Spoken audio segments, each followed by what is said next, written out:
One thing that I can say is that we've come a long way.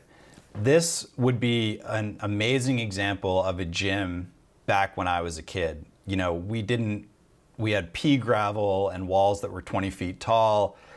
It was just a very different way of looking at climbing facilities. And that's just what it was, you know, almost 30 years ago. And that's fine. But today, we actually are in a situation that's completely different. We have the ability to dream. Our imagination is what's required to be creating these world-class facilities.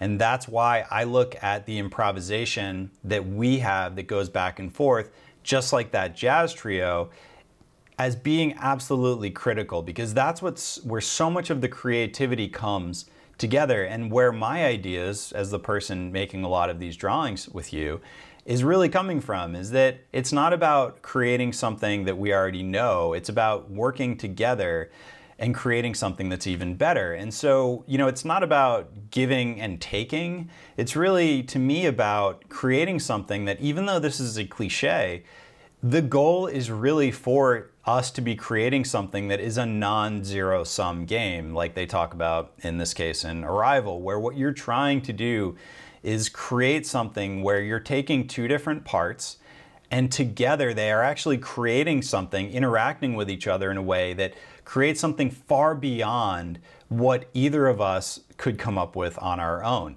And so an image like this, to me, sort of, you know, shows that, where the bits and the pieces, if you all add them up, are not as much as the sum of the experience when the thing is final.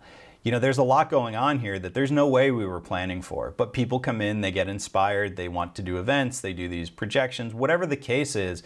This is an image that, to me, you know, shows that 1 and 1 equals more than 2 when you put the bits and pieces together in the right way. And in order to do that, as usual, we have to start with, why do we even care about this? And at least that's where I like to start it. And I think that's where a lot of people that I work with start, because these are often dreams. These are things that they want to do that are very meaningful to them. And so, you know, again, for me, this encompasses these venues for life where work, play, and family in the extended sense all come together. These are places that we get to grow together, we learn, we have new experiences, and we do this together.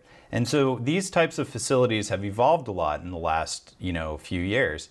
Even the way that we play means a lot of different things for different people. In the climbing world, our climbing gyms have gone from those pea gravel co-ops to these, you know, wild facilities that have co-working spaces.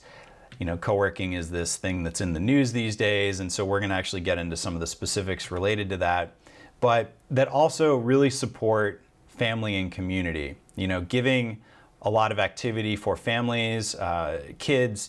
You know, we're getting older. A lot of us that grew up climbing are now having kids, or have kids already, and it's just like, for me, these are my 2 little girls, and it's been tremendous watching them get into climbing, watching them just genuinely fall in love with it. And so once again, you know, climbing for me as a dad and as somebody helping owners with their projects is a completely different experience all over again as someone who's now in his 40s. But in their best iteration, this is really what's going on, where these venues are genuinely integrating work, play, and then family in the sort of wider community sense.